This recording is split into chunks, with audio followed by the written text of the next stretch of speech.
Seems like I just said that. I want to thank you for attending, and I want to thank you for still being with us for our second go-round in this.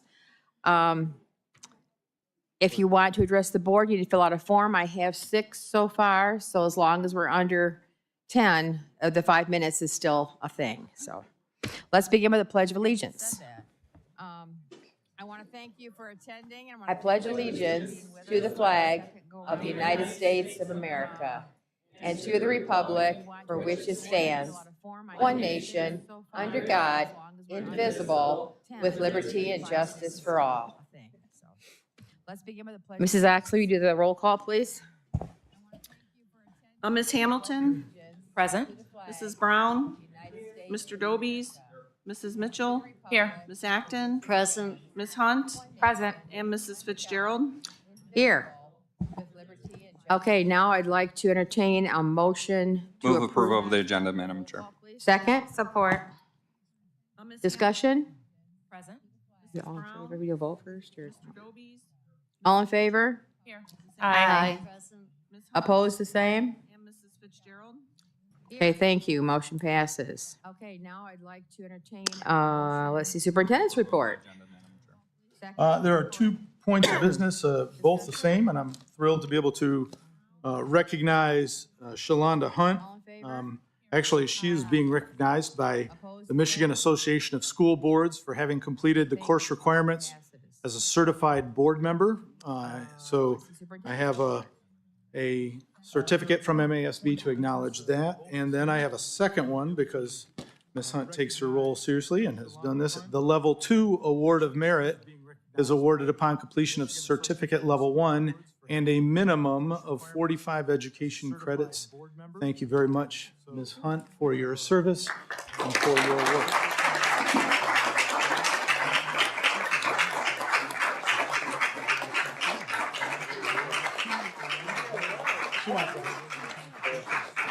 Level 1 and a minimum of 45 education credits. Thank you very much, Ms. Hunt, for your. You know, being a school board member is not easy. And there's no pay, you know, so for Shalonda to have gone to this extent in her training is just absolutely amazing, and I really appreciate it. Thank you very much, Ms. Hunt, and that concludes the superintendent's report for the month of You know, September. being a school board member is not easy. And there's no pay. Okay, at this point, I will Move entertain. adoption of the consent agenda, Madam President. Second. Support. Is just absolutely amazing. Discussion? I really appreciate it. All in favor? Very much. Aye. Opposed? Concludes the superintendent's report Okay, motion passes. for September. Okay, at this point now, we go to citizens requesting to address the board. Move adoption of We the consent have agenda, Madam President. Scott first. Yeah, damage, and then Chris Davis. All in favor? Aye. Scott, you want to start? Thank you. Okay, motion passes. Okay, at this point now, we go to citizens requesting to address the board. We have Scott first, Gotcha. Thank you, Mr. Bill. and then Chris Davis. Ms. Fitzgerald, the rest of the board, thank you for having me tonight. Let me speak publicly. I'm here tonight to announce officially to this board that I am running for an open position for the Board of Education this November's election. I think that I know I'm uniquely qualified for a position on the board, and I say that for 3 reasons. First is my career dedication to public service. I'm working through the Attorney General's office for the approximate 15 years. And passing up offers from larger law firms to focus on more policy-driven issues as opposed to having more money has proven that I'm dedicated to making sure that the state is a better place to live, and I intend to that transcend to this, of course, district as well. I also have the second reason is I have current board member experience. I serve on 3 current city boards: the Jackson Brownfield Rehabilitation Board, the Parks and Recreation Board, and Ellis Sharp Park Board. I'm also a co-incorporator and the initial treasurer of People for the Parks and Trails of Jackson, Michigan, a local 501c3 organization. I understand how to operate as a board member, and that includes acting civil. Because without civility, you don't get anything done. And that's even as low as the 501c3 companies that make this city as great as it is, and people like myself who want to stay here. I also, for the third reason, have a vested interest. I have two young boys that both attend Cascades Elementary, Ezra and Isaac Damage, a first grader and a third grader. And I'd be remiss and it would be unfair for me to say that I don't have a vested interest in what happens on the board, because I, of course, care what happens to my children and of course, their friends and fellow classmates. There's three priorities that I would have if I elected as a board member. The first would be to strengthen our financial budget. Regardless of the disagreements tonight, you all should be commended for where you're at right now financially. You came out of COVID as one of the only districts that is financially stable, and there's a lot of larger districts that receive higher level scoring from an academic level that are not in the same position as you, and you should be proud of that. Thank you from a citizen standpoint, thank you. But also, you're not flush with cash. So there has to be other ways to figure out how do we make sure in the event of a budget shortfall that we don't find ourselves cutting teacher salaries, and more importantly, our support staff salaries. A support staff ranges anywhere from a front desk secretary to a high school counselor. Those would be non-negotiables for me if there's ever a budget shortfall, is to cut those individual salaries. And in fact, I would fight to make sure that their step increases stay in play. We could find revenue in other places. We have 3 different collective bargaining agreements coming up for the next board to decide. I believe that my legal experience of handling thousands of cases, negotiating very complex settlements, performing depositions would make me an asset in negotiating those contracts. And I also believe that I could be an asset in your closed door sessions as well, to ask pointed questions, to get to the point, and to make sure that everyone's represented and cooler heads prevail. I do that at the state level between directors that are dug in on positions that meet with the other side and they don't like each other. And it is quite the task to get them to agree. And while I'm proud of my appellate record, I'm even more proud of how many cases I've settled by being able to bring people to the table and come to a reasonable agreement, because there's bigger things at play, like state policy. Now, how does that transcend to here? There's bigger things to play. That's our kids, that's our students, that's our teachers, and that's our community, and a cohesive community, not one that there's filled with hate. And I think that the school is the one place where we could stop that. And so my first priority would be strengthen the financial budget, to then prioritize wage increases for those individual teachers that are there now, along with staff, to make sure that we retain staff and we don't lose people to other districts. And the last is to restore order to the board. Again, it's simple things. It's the way we address each other as adults. It's things like that that get reported to the news and make our district look, it looks unorganized, and it's not. It's not. Like I said, when I started, you did a fantastic job with the finances this year, and for the attention to be focused on the way that you all address each other, it's an embarrassment to the taxpayers of this jurisdiction, and I hope to be elected to help solve that problem. And thank you for your time, and please feel free to reach out whenever. Scott Damage, and I hope to earn your vote. Thank you. Thank you very much.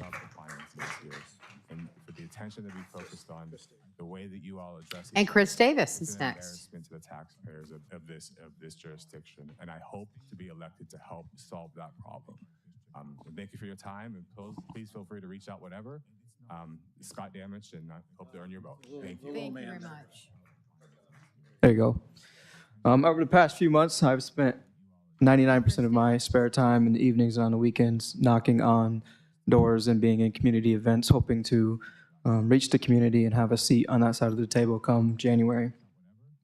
I spent a lot of time talking to parents, some of them very emotional, tears in their eyes, visibly upset and frustrated with the lack of response that they get from the district and from the school board currently, and really just overwhelmed that a district that could be their ally is not being their ally. And I want to just make clear that when I started to run for the district, I ran because I have kids in the district and I thought I could make a difference here. I never wanted to run to bash JPS or that I think JPS is failing as a district. We have done really good things, and we are on a good path. And as I spoke to the community, it really hit home for me in a way that I didn't expect, because some of the things that I hear parents talking about are special education, IEPs, and alternative educations. And I was a student that went to Amy Firth, Tomlinson, T.A. Wilson. I had IEPs. And so that really hit home for me, that these parents and these kids are struggling getting these resources. Some of these things that some parents have told me, I want to share with you. And it's gut-wrenching to watch my child struggle while feeling completely ignored by JPS when we reach out for help. Every time I ask for support, it's like my child's needs are an inconvenience. Nothing is more painful than seeing my child fall behind because the system meant to help them refuses to listen. I've cried after meetings where our concerns were brushed aside, feeling helpless. I felt like a nuisance when all I wanted was the best chance for my child's future. It tears me apart to fight for my child's basic needs and be met with cold stares. When I finally had a meeting, I sat there and ugly-faced cried, asking why no one will listen, answer an email, or even call me back. I work at least 40 hours per week, and this is in addition to meetings or appointments for my child. The only answer was that the principal had left the building, and apparently no one else in the school was available to assist. So we can talk about winning awards for designing of the pool, or building the first new school in 50 years, securing grants for electric buses, which are really great achievements that are worth recognizing. But under this leadership, our school system has failed our students and parents, and we seem to care more about the new buildings and shiny achievements than the well-being and academic success of our at-risk youth. And it's time we address these issues and put our focus back where it belongs, which is on the students and the families who need our support the most. Again, like I said, this journey has showed me something that I didn't even think was even, when I decided to run, I didn't even know this was an issue. And as I'm talking to the community, this is what the community is telling me, that they care about, that they're experiencing. And it's really sparked a new passion in me, and one that I didn't even realize that I had when I started relating to my youth and my journey through the district. And again, our children deserve a system that recognizes their well-being and their success, and I'm committed to making that a reality. Thank you.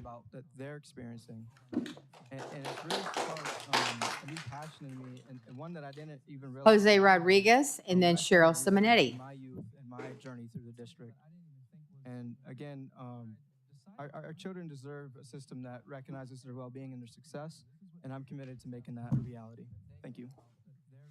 Hi, my name is Jose Rodriguez, and I often find myself on your side of the dais. I too am a proud school board member serving the Grand Rapids Public School District. So today I drove all the way from Grand Rapids, Michigan to be at this meeting.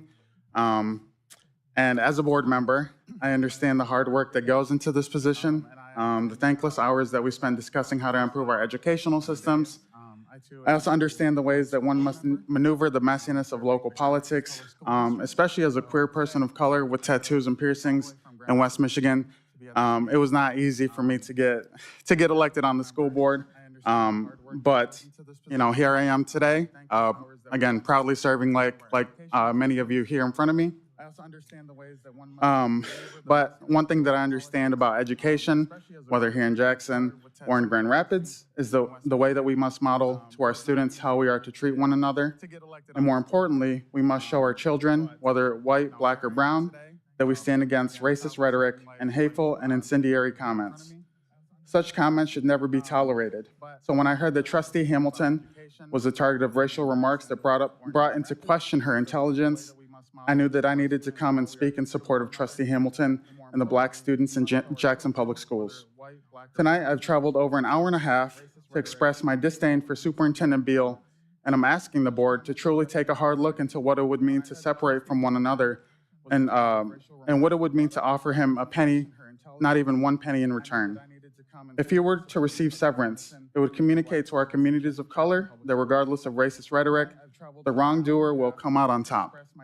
And while I watched the last meeting and Superintendent Beal's apology, I do believe that the only way someone who has already cost your district hundreds of thousands of dollars and is comfortable sharing disgusting texts, degrading Trustee Hamilton, is to part ways and not offer him a penny in return. I really am very disappointed in the comments that I've heard, the text that I've read. Something that I will always stand for is justice, and I hope you do the same. Thank you.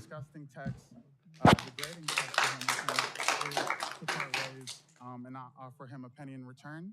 I really am very disappointed in the comments that I've heard, the text that I've read. Hi, I'm Cheryl Simonetti.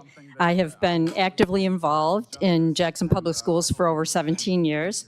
I have 2 kids who graduated from Jackson High School and are successful adults. I live in the district, I work in the district, I play in the district, and I spend my money in the district. I'm running for election in November for Jackson Public Schools Board of Education. If you follow Jackson Public Schools on social media, you may have noticed recent discussions about reading and math scores. Unfortunately, not a lot of solutions. And for me, I don't know how to get 2 parents in a home every night. I don't know how to assure that there's an adult at the kitchen table looking over your child's shoulder to make sure their homework gets done. I don't know how to make sure that there's an adult in the home reading to preschoolers and toddlers, but we do know that these things make a difference. Food and shelter make a difference. And I think that Jackson Public Schools does a lot to get food home with kids and feed them at school. Our community does a lot to get food to families and shelter and support. But we do know that these things make a difference. But when there's fighting in the household before you go to bed, and there's fighting in the household when you wake up in the morning, we know that that's not good for kids. This is a bigger issue than JPS. It takes a community. And I know there are a lot of people out there in our community doing the work, nonprofits, volunteering, donating, and we can't give up and we have to do more. With permission, I would challenge anyone in this room to walk a day in Julie Baker's shoes and tell me that we are not working tirelessly to meet the needs of our kids emotionally, physically, and socially. It takes a village. On another note, I believe that this board has done a pretty good job allowing people to speak their minds at the microphone. But last month, there was more than one person who stood up here and said some awful and nasty things. We as a community and you as a board need to decide how much we're going to tolerate. And just to be clear, the $700,000, not $1 million, $700,000 did come out of insurance money. However, the $11,000 that was spent on a baseless harassment investigation came out of the classroom. Thank you. Thank you. $700,000 did. Okay, we have Gina Hastings and then Suba Reddy. $11,000 that was spent on a baseless harassment investigation came out of the classroom. Thank you. Thank you. Good evening. The public comment portion at the last JPS meeting hit a new all-time low. While a series of vicious and defamatory statements were hurled at the board and the administration, the most abusive and vile comment was directed at Board Vice President Shalonda Hunt. She was told, and I quote, "Stop pimping yourself out to whiteness to obtain political power." The same speaker also called Pam Fitzgerald a racist. There are 7 sitting board members on the board. There are 10 candidates competing for 3 open seats on the November ballot. I am challenging all 17 of these people to make an unequivocal statement tonight condemning this abusive language. No whataboutism, no verbal acrobatics, no hemming and hawing. Let me start. The attacks against Shalonda Hunt and Pam Fitzgerald were vile, abusive, and far beyond the pale. They are corrosive and destructive to the proper functioning of this board and this school district, and I condemn them 100%. Board members and board candidates, it's your turn now. Any verbal evasion or silence on your part will be publicly noted. It's been a full month now, and it's time for you to take a public stand for basic decency. Thank you. Thank you. Any verbal evasion or silence on your part will be publicly noted. It's been a full month now, and it's time for you to take a public stand for basic decency. Thank you. Yep. Can everybody hear me? Yep. Okay. I did finally get to see some of the folks who are running for the board this November. Let me tell you something. I'm excited. And I am so proud that not one, not two, not three, there are 10 people running. That means a lot of people care about Jackson Public Schools. I know this is my first time speaking in public. I know I spoke in front of, I coached tennis at Jackson High for the last 15 years as a head coach for boys and girls. And we did achieve quite a bit. I mean, Jackson coach never got a regional coach of the award in the history of Jackson Public School in tennis program. And I received 2 of them in the same year for boys and girls. That tells you guys a lot, okay? We are heading in the right direction.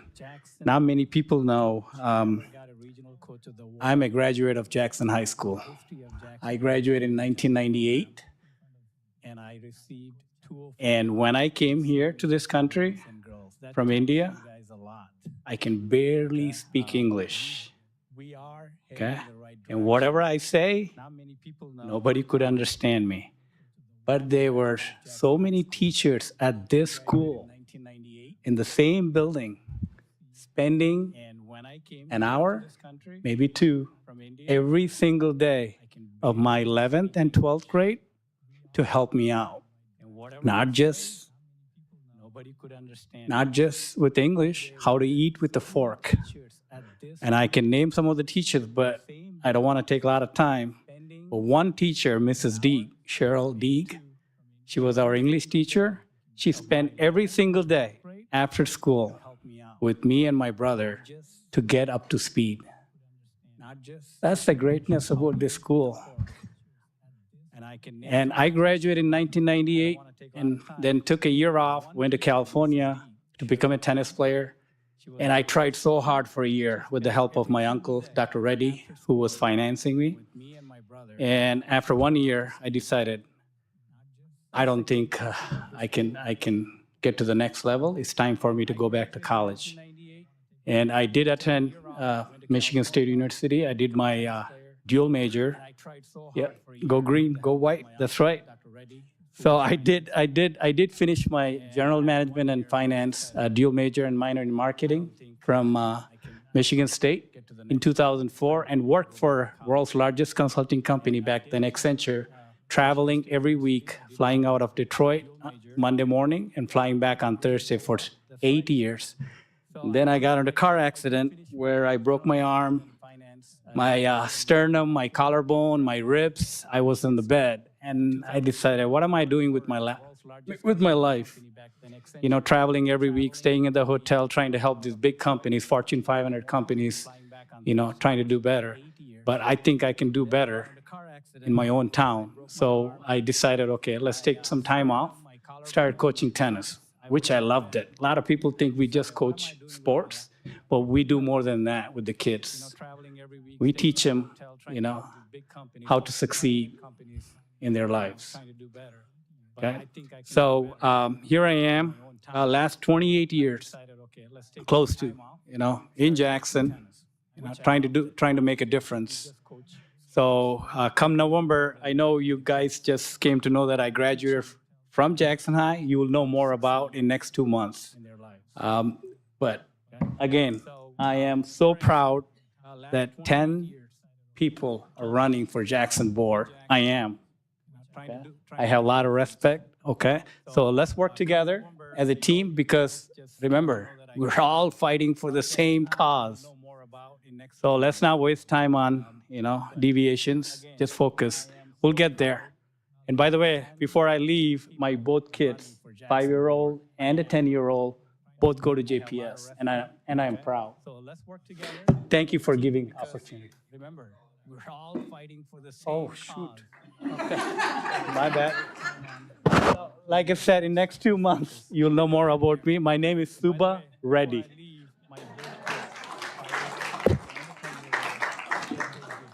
And I'm proud. Thank you for giving opportunity. Pardon me? Jocelyn Cotton, and Maisha Jones, and then Nicholas Thurston.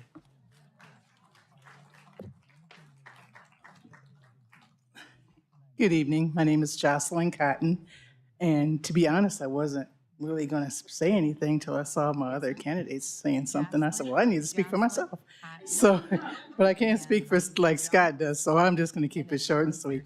But again, I am a mother of one. I've lived in Jackson all my life, also a graduate of Jackson High School. I have 3 grandchildren. One is at Parkside. He's 12 years old in the 7th grade, and I have one at Northeast, and he's 10. And then I have a granddaughter who goes to Michigan Center, and she's in the 3rd grade. But I've always had a passion to be around kids, people. I've worked in healthcare all my life. I worked for Allegiance and marketing and community relations. Right now I'm still in healthcare, but I work for a home care hospice agency, which is called Elara Caring. Used to be Great Lakes here and locally in Jackson, but we're nationwide. And I'm a manager of our call center, which is a call center that's based with people all around, like I said, United States. So I'm used to different things, dealing with different attitudes, different cultures. And but what I've always taught my staff is let's all get along. So when I first told people that I wanted to run for JPS board, well, I've always wanted to do this. But with my son and me being a single parent, I really didn't have that time because I want to let him do what he needs to do. I want to give that time for him. So I always put myself on the back burner. But now that I just have my grandkids and I see what they're doing and actively involved in sports and different activities in the schools, I said, well, maybe this is my time. And it just happened to be 3 seats available. So I said, oh, this might be my time. So, it just kind of took me aback when I would tell people, yeah, I'm running for the JPS board. And they was like, really? Why are you doing that? And I didn't really pay attention to all what was going on until I got more involved. And it kind of bothers me that adults can't cohesively get along. And I think when you're a board and you're a group of people, that's what is supposed to happen. Because when there's negativity from the higher up, that trickles down to the lowers. And kids shouldn't see this. We should have one agreement is working for the children, working for the administration, making sure that they are doing what is right for the kids. I mean, as you can see, I'm an African-American woman, and I wasn't born with a silver spoon, but I didn't have problems when I went to school. My son really didn't have problems. He had great teachers, and I can't say anything bad about the teachers my grandkids had. So it's kind of giving me an eye-opener to see what is actually going on in the school, because all kids they're different. I mean, it's kind of sad, the different ways that kids are growing up nowadays, but I would love to get myself in the trenches and help. I want to help the students, the teachers, administration, and I feel like that's my calling. So anyway, my name is Jocelyn Cotton. I'm interested in the board, and I hope to see you guys soon. Thank you.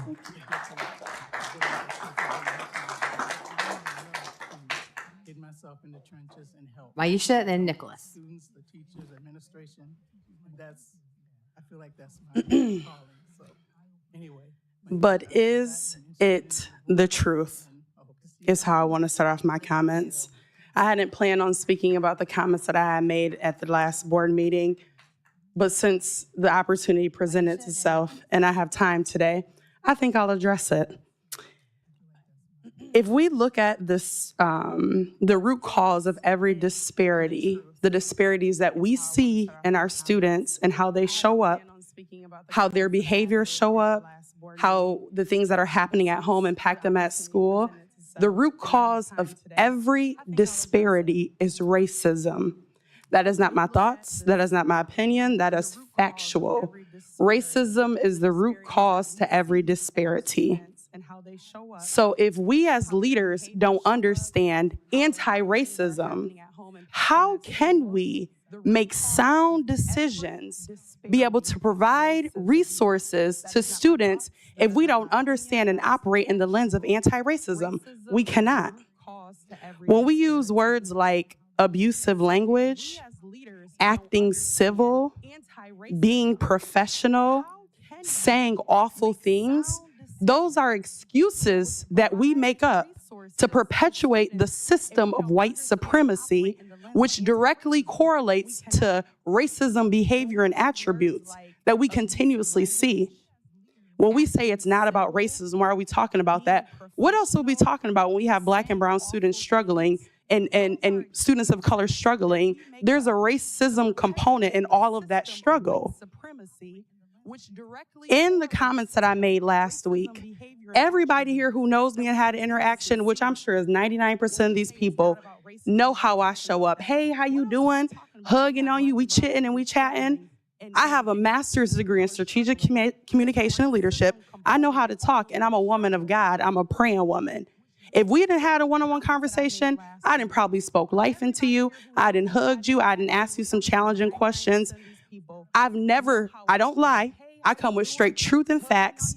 But everyone is so bothered by my comments on last board meeting, but not one person in this room came up and said, Maisha, can you help me understand why you said that? Why you used the language? But we're so personally impacted by how that made me feel terrible. And therefore, it's terrible to show up in that way. But is it the truth?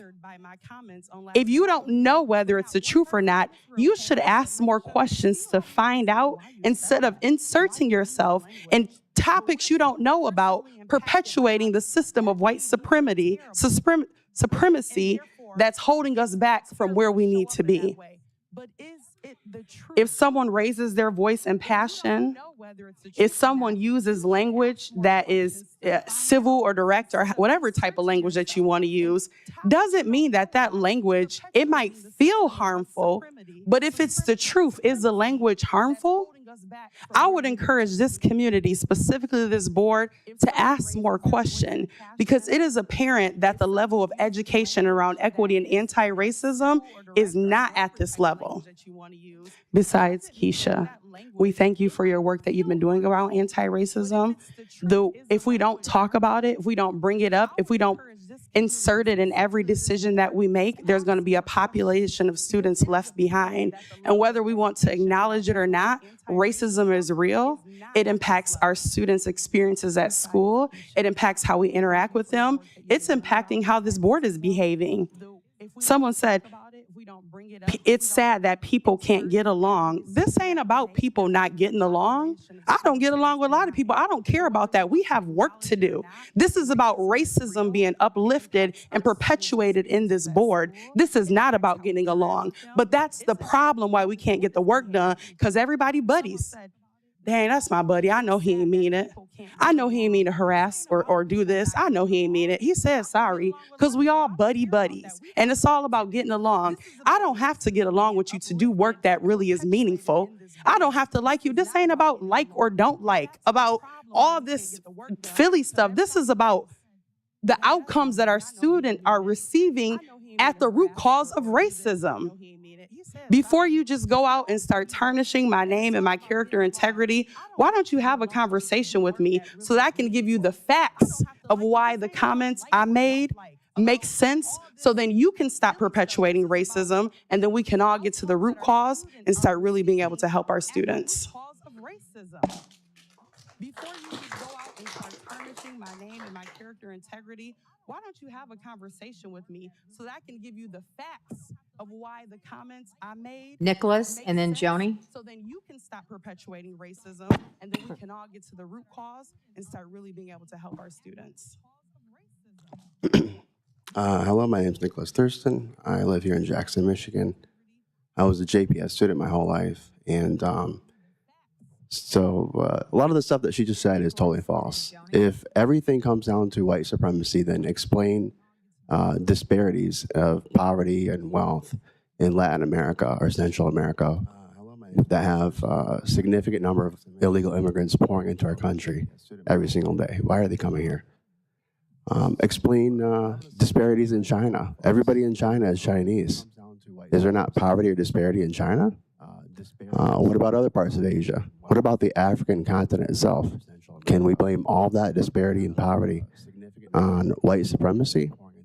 So a lot of this stuff doesn't add up, and it's totally fallacy. The stuff she's coming up with is not based in truth or reality. When we zoom out, we look at the bigger picture of the planet Earth, and you know, USA is I believe, the greatest country on Earth. I'm proud to say that I'm American, and I wouldn't trade it for anything. Right now, we're using more electricity in this room than entire countries in Africa have access to. There's, 700 million people in Africa that don't have clean water or electricity. Even more developed parts of Africa might only have electricity for maybe 3 to 4 hours per day, if they're lucky. So, I mean, just this building alone is consuming more energy than some parts of entire countries in Africa right now. So a lot of stuff they're saying doesn't add up. There's nothing that prevents those people, you know, from digging a well to get clean water. They're just not doing it. There's nothing that prevents those people from using modern technology to establish an efficient energy grid. A lot of the materials in the USA are actually sourced from minerals that are mined in Africa and then transported here into other parts of the world. So a lot of the resources those people need are actually literally right beneath their feet. They're just not harvesting. I don't know what the deal is really. But it shows, you know, American capitalism, it is the best system that anybody has been able to come up with. And we have more opportunity here in the USA than a lot of the parts of the world. If we put our minds to it, we believe in ourselves, there's a lot of things that we can do. Are there challenges? Absolutely. Are there things that we have to overcome in life? Absolutely. But to blame everything on white people or this superstitious white supremacy, anti-DEI or DEI anti-racism thing that is really hyper-racism and hyper-discrimination. All of the supporters of Keisha Hamilton are many of the most racist people. They're the ones that keep bringing up their own races and skin colors and sexualities. Superintendent Beal's comments were not racially oriented in any way. There was no racial context. He just said, I don't think she understands what she's doing in this position. And I agree. I think a lot of other people agree. And the performance of the school, the personnel, kind of are demonstrating that. Personally, I think that, you know, I don't agree with all the decisions that Beal has made. I believe he has been the glue that has held the district together for many years and has steered the district into at least a healthy financial position for the future, long term. And that DEI would actually collapse all of that hard work and be fighting against something that's not there, an imaginary enemy that nobody can really tangibly produce. So which one of the teachers are racist? Which department? Which classroom? You know, the DEI advocates never say that, but they say that we're supposed to change all these policies so that the white personnel and the white customers of this organization bend over backwards for people that hate them. That's not anti-racism. Yeah, I mean, a lot of the subject of the DEI or equity policies or whatever, it just doesn't add up, you know. And I know Derek Dobies, you are one of the authors or supporters of the racial equity policy that you've proposed here. Was it racial equity when you tried to rob me while I was eating my dinner downtown? When you tried to charge your meals onto my credit card? That you convinced the manager of the restaurant that it was okay for them to do that? Because they came over to me in a panic yelling, hey, hey, hey, are you okay with this? Because a very drunk Derek Dobies is sitting at the other end of the room saying that it's okay for me to charge his meals onto your bill. Are you okay with this? So thank you for your time. I had something completely different planned, but I think it's important that we address the reality for a minute. Thank you. Hey, are you okay with this? Because a very drunk Philip Doby was sitting at the other end of the room saying that it's okay for me to charge his meals onto your bill. Are you okay with this?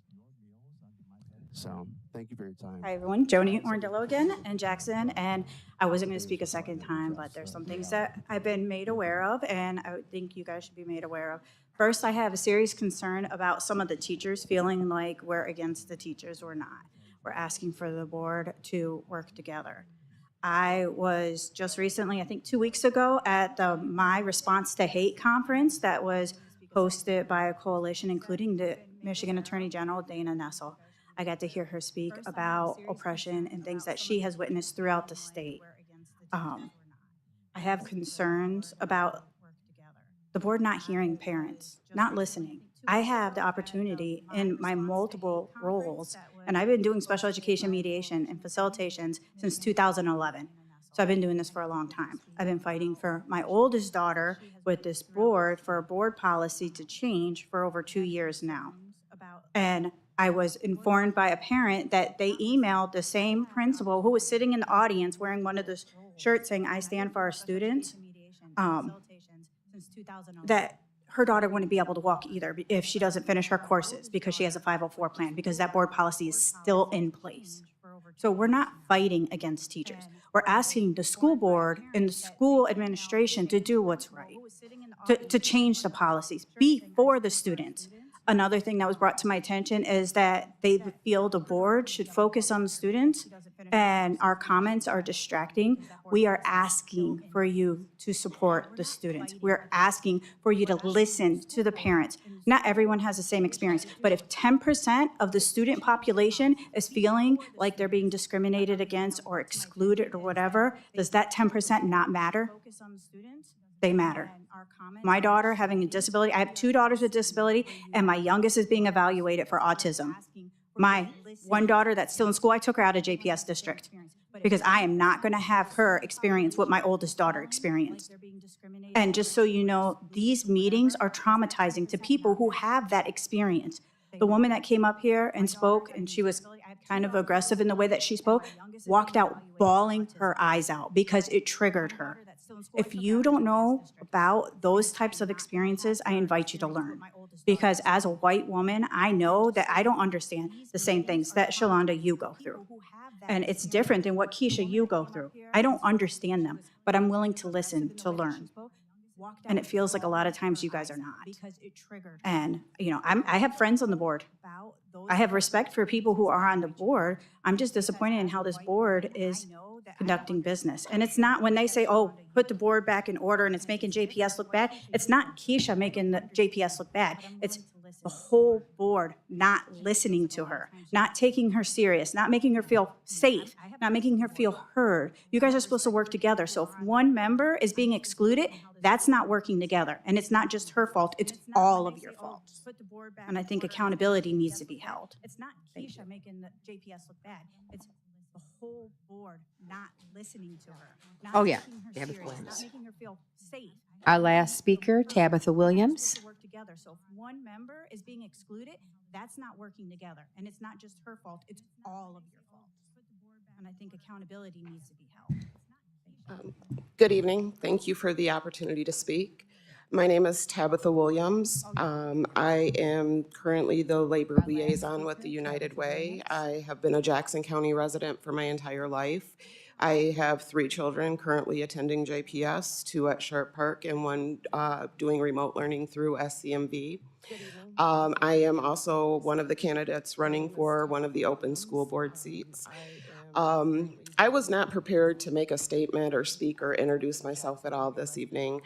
And even after seeing the initial group of candidates come up before you and introduce themselves, I still chose to take this as the opportunity to sit and listen, to try to understand and learn.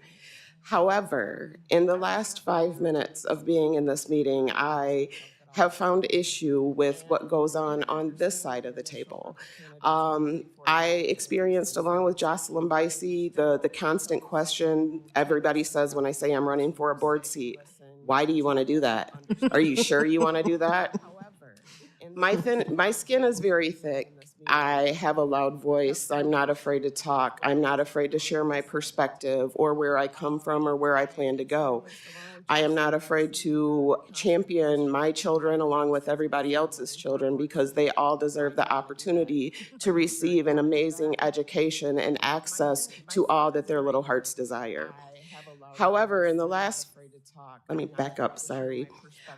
Some of the previous comments about the way that your board meetings run range from everything to board members being on cell phones, to being on computers, to not being engaged, to not being invested. I can't speak to any other meeting prior to this evening because I have not attended any. However, in this meeting, what I've seen are people very engaged. You have provided time, space, and attention to hear from the community. However, as you are doing that and you are doing the job that we've asked you to do, we have community members in the back of the room being disruptive, arguing. One of our candidates' husbands, along with another being, is in the doorway with the police ushering them out of the room. So I just would like to pose the question to the community as well as the board. If we are asking these things from our board members, we also need to ask them from our community members as well.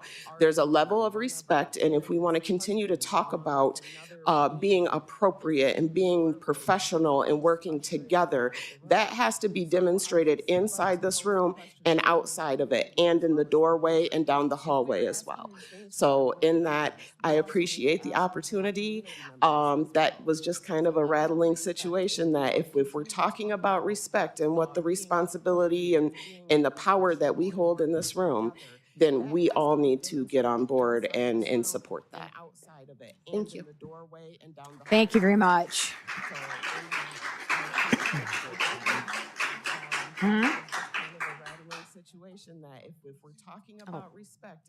Okay, at this point, we have board comments. Does anyone want to make a comment? We all need to get on board and support that. Thank you. Thank you very much. I'm just pulling up my notes.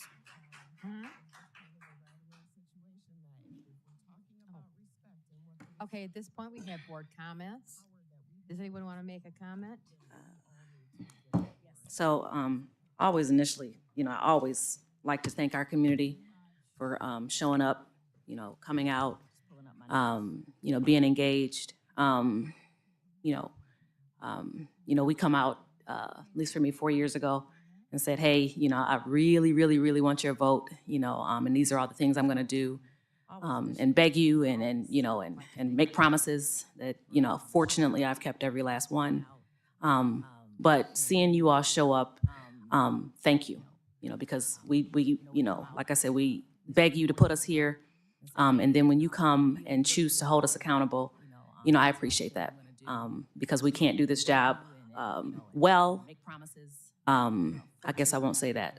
We do the job better when you all are holding us accountable, I think. So thank you. The other thing I'll mention,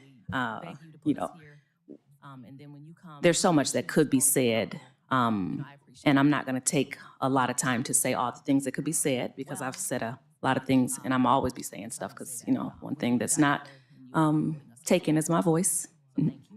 But what I will say is that sitting in this seat, so I have 6 children. Some of you all may or may not know. I have 3 graduates of JPS. All of them graduated with honors. I have 1 other student here, and 2 of them who are not here. I did not graduate through JPS, but I came through here up through my 11th grade year. So,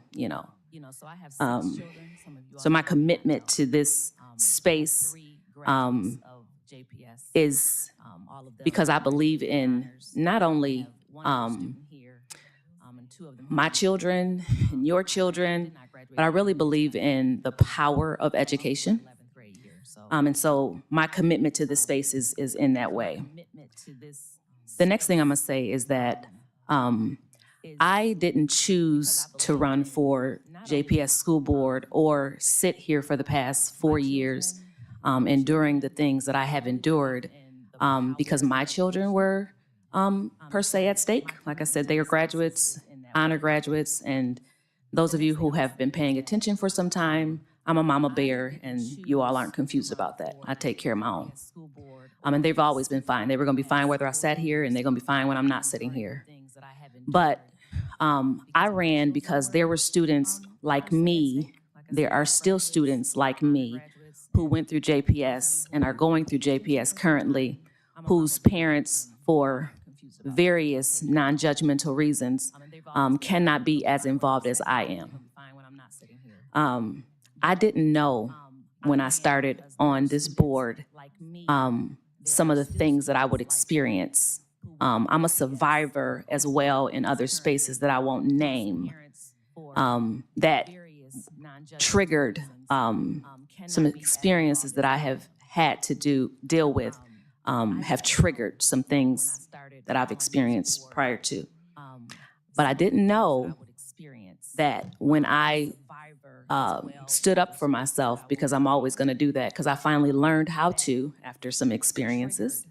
I learned how to stand up for myself. I didn't know that I was going to experience these things that was going to require that part of me to activate. I also didn't know, and this is the part that's super important to me, that there were, that I was going to experience it, and that there were so many other people who were experiencing as well. I just didn't know that. But what I refused to do, sitting in this seat on this side of the table, where I'm one of the bosses, so to speak, and not even so to speak, I'm actually one of the bosses. I sit on this side of the table. I couldn't not let my voice be heard in the things that I was experiencing, because I knew that if I was experiencing them, somebody else was as well. People whose voices couldn't be elevated. So I had to elevate my voice for them. So I just want the community to be aware and clear that I don't endure these things because of I don't know what you might think, but I do them because of you all. You all's voices, and you know, whether it's your voice or not, it might not be your voice, and that's okay, but there are hundreds of you and dozens of you and 450 of you who signed a petition and 22 of you who sent emails. And that's just through this incident. You know, for the past 4 years, there are dozens and dozens whose voices have been in my ear, who I've talked to and who I've, you know, coached and who I've given, you know, the specific steps to take to get your voice be heard. I realize that I have to be here for you, and that's why I'm here, okay? Our community is worth it. Our children are worth it. Our students are worth it. Our teachers are worth it. Education is worth it. One of the things that I appreciate about being involved with Residents in Action, a group that Tasha Carter started, is that during COVID, we had opportunity to figure out the conditions that were impacting Black and brown communities and then work to mitigate those things. And so one of the first things we did was we handed out thermometers, because that was one of the first ways that, you know, people were acknowledging that people had COVID, you get a fever, right? That was one of the first things we heard. So we got thermometers to the community, and through a lot of efforts that we did, we believe that we definitely impacted COVID in a way that mitigated some of the effort or some of the impacts here, which I'm proud of. But what COVID did for this community is kind of what Keisha unfortunately did for this board. Because she stood up and has continued to stand and will continue, make no mistake, it exposed the disparities and the gaps in our systems. And me expressing the things that I'm experiencing, me taking the voices of the community and sitting them at this table and governing from those voices, it exposed what is occurring here.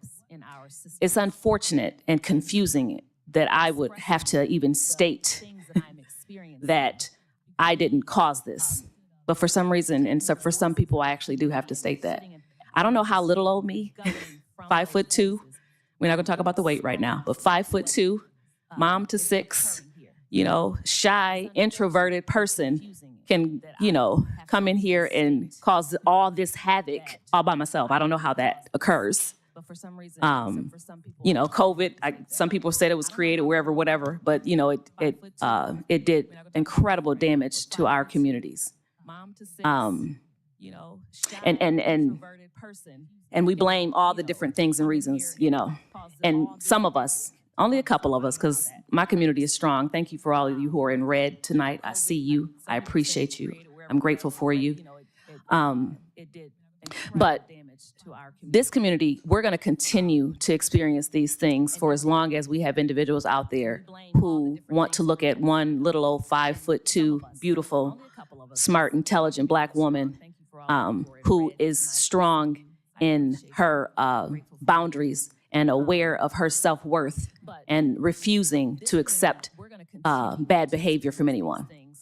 As long as we continue to try to blame her and not ask those questions that I ask, we're going to continue to see these issues. When I made the accusation and revealed what I had experienced in 2022, I didn't know 3 months was going to follow with individuals recounting their experiences, individuals who came back. I wasn't here when they experienced those things. When I talked about what I experienced in 2022, they came back and recounted stuff from way before then. Anyways, though, community, thank you all for being here. If there's one thing that this community does for me over and over again, it inspires my entire spirit. It pours into me, and I'm so grateful for you. I'm so grateful that we care enough about education. I'm so grateful that we recognize all the issues that are occurring and how they impact education and are willing to stand up for them. Thank you for that. Our educational futures are at stake. Our children are at stake, our students, our teachers, our community. And without us being willing to, one, look at the real issue, and it's not Keisha, let's be clear. One thing you ought to do is be thanking Keisha, because clearly you should be thanking Keisha, right? We should thank me. Anyways, though, but we should be looking at the real issues and then solving for those real issues. And if we keep on trying to blame one person, or if we're too afraid to not group everybody together, versus call out the real issues, we'll never solve for them. I'm hopeful that we really want our community to turn in a different direction, our educational community. I'm hopeful that we're willing to continue to fight. I'm hopeful that we're going to continue showing up. We all matter. Our students matter. Thank you all again.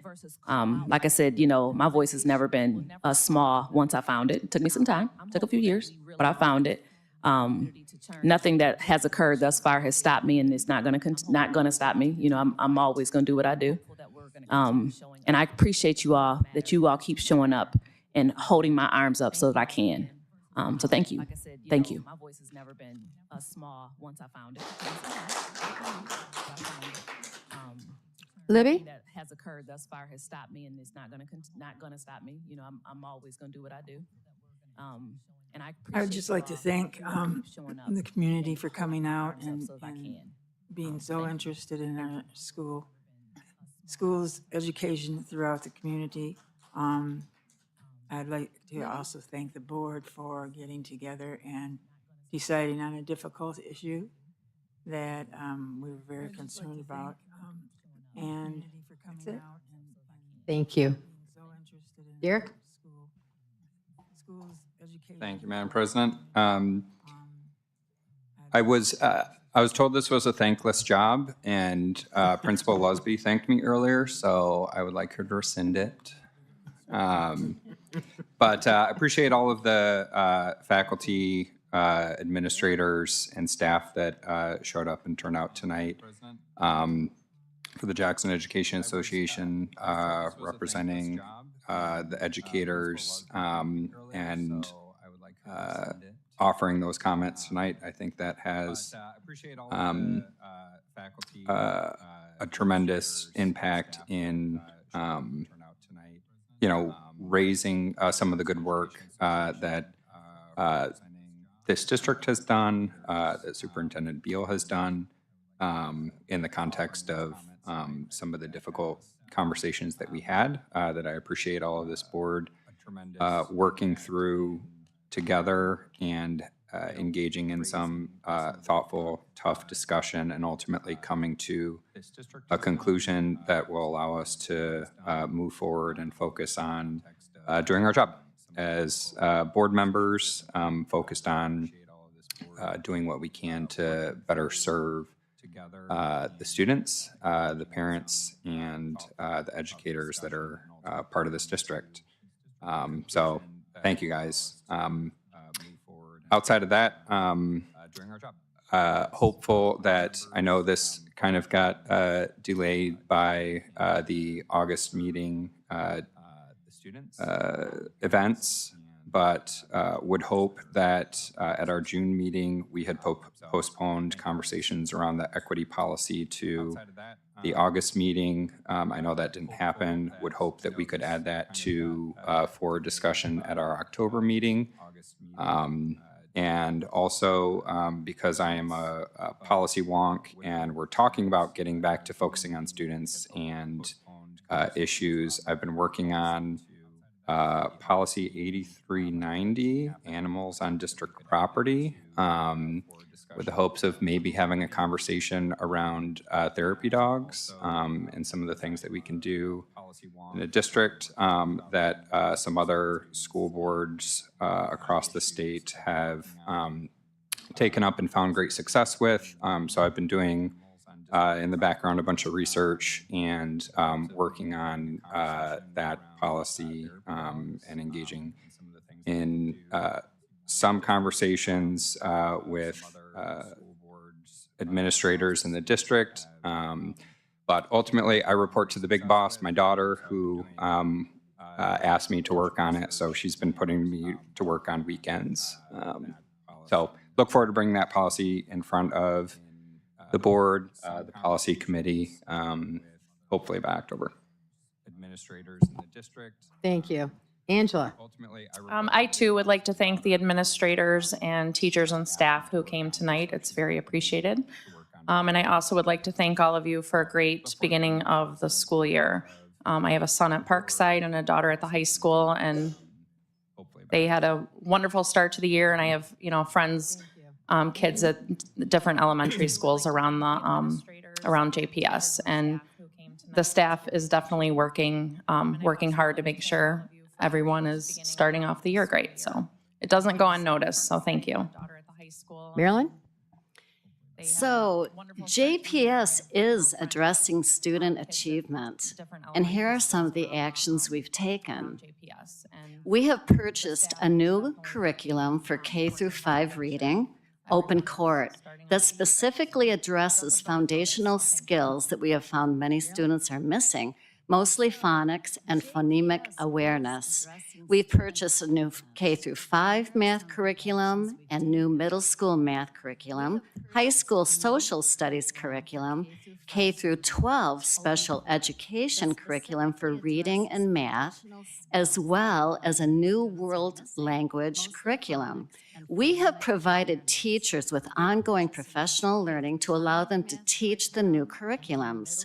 We've hired additional social workers and behavior interventionists to support students dealing with social, emotional, and behavioral issues that get in the way of learning. We've hired additional instructional coaches to provide additional coaching and support to teachers in classrooms and to provide instruction to students requiring interventions. We've developed and trained a district multi-systems of support implementation team last year, which will lead the implementation of MTSS district-wide. MTSS will help us identify the needs of each student, apply interventions, and monitor their progress over time, adjusting interventions as needed.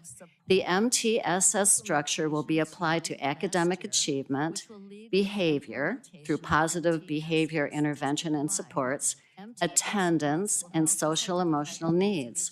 We've hired an MTSS coordinator to lead that implementation and training. We provide an after-school program at every school and a summer school program.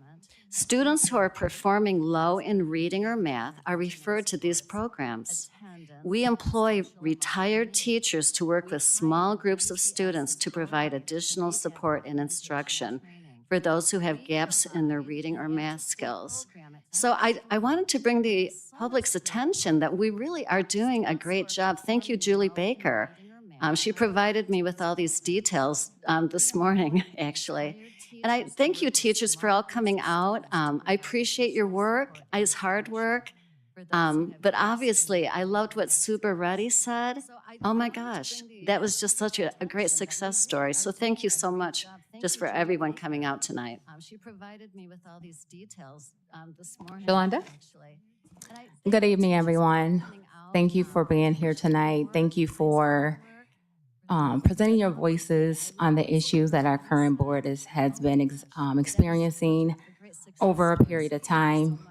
To our community, I would like to say personally, I do not agree with the text message that Superintendent Jeff sent to Trustee Hamilton. It was a gross display of leadership. I understand that we are in these positions, and as a leader, we are required and have an obligation to lead with integrity, humility, and take ownership. I want to see our district move forward. It saddens my heart for the children looking on to witness another distraction from student achievement. When I ran for this position, I said a vote for Hunt is a vote for you. I have had many, many conversations with parents, concerned parents, teachers, current and former teachers, as well as students. And we all collectively want to get back to the job. We're off track, and we need to get back on track. I have an obligation as an elected official to do my job. I will continue to do my job. I will continue to be approachable. I will continue to speak up. I will continue to have those crucial conversations, even when others feel and think otherwise. My heart is in this. I too am a parent. I'm an alumni of JPS. This is a community. But we do have some gaps to close. We have some gaps to close. And it takes intentionality. We should have this room filled every single month, not just because we have issues. Everyone should continue to come.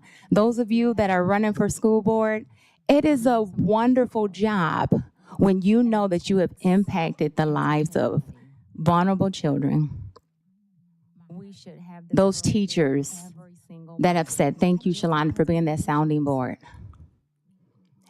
All of this that you see at the board, it can be discouraging. It can be discouraging, but I'm here to stay. My term is 2026 is when I am up for re-election. I have every intention on continuing my support for the families, the children, the teachers that live in this city that I call home. I hope that after tonight's meeting that we as a board begin to reimagine what JPS Board of Education looks like. I ask that we all challenge ourselves. Let's just take a clear pivot in the right direction. And it starts internally. How can I show up differently? And I'm speaking for myself as well. How can I, Shalonda Hunt, Vice President of Board of Education, show up differently? I make a commitment to do something new and different. Be a little bit more responsive. I have many conversations in the community. I prefer phone calls. Just so you know, I prefer phone calls. I want to have those individual conversations so I can better understand the impact that those situations that you are having personally, what that means for you. So I hope that we as a board can walk away with the decisions that were made today, being more transparent, holding individuals accountable, because when things go wrong, there has to be consequences. Thank you, community, and I encourage you to continue to come and support the board, the decisions. As a member of the policy committee, I feel inspired and compelled to move forward with considering a resolution, a policy to focus on the Board of Education, our cell phone usage at this governance table. Thank you, community. We need to be fully present when we're here. The decisions. As a member of the fully present meaning listening to the voices of our community. I don't take notes just because. I reflect over these notes. How can we make the necessary changes for our district? So if you have questions, comments, concerns, you want someone to speak to, I invite those conversations. I welcome those conversations. So please feel free to reach out to me as the Vice President for JPS Board of Education. Thank you, everyone. Make the necessary changes for our district. So if you have questions, comments, What do I say after all that? The board has always been in flux. We have been in flux in a bad way in the last few months. And as president, I do take responsibility for not putting the hammer down earlier. I'm sorry, babe. But I think what you're going to see from this point on is more cooperation between the board members, more transparency when things happen. But I guess the most important thing I'm asking of you is that you do keep in touch with people when you have a question. If you hear something, please ask somebody else about it. Don't get all your information from one source. Any more than when two little kids are fighting, you can just ask one of them what happened. You can't. So I would just like to let you know that I think every one of us here is committed to making it the kind of place it was several years ago, where there's collaboration, where there's a lot of give and take, where there's we'll agree to disagree, and not expect everybody to all feel the same way. And that's what makes Jackson High so strong and Jackson Public so strong, is our diversity, our tradition of diversity. We're all so different. We have different experiences. We have different hopes and dreams for the future. So I ask that you stick with us. Please keep coming to meetings. And if you do have a question, please get an answer from more than one source so you have an idea where you can put something in perspective and say, oh, I see why that happened. Or, oh, wow, that shouldn't happen. You know, whatever. But thank you for coming. I really, really appreciate it. Okay, the last thing we have on our agenda is the calendar. September 24th is the Jackson County School Board Annual Dinner Meeting, and that's at the Career Center at 6 p.m. Now, do we let you know if they want to go? Okay, if you're able to go, please let Michelle know, and she can make sure that you're expected. And the next meeting is October 15th, our regular meeting in the JPS Media Center at 6 o'clock. Move to adjourn. So you are always on that. That's why I'm here. Discussion? All in favor? Aye. Opposed? Okay. Thank you very much. And the next meeting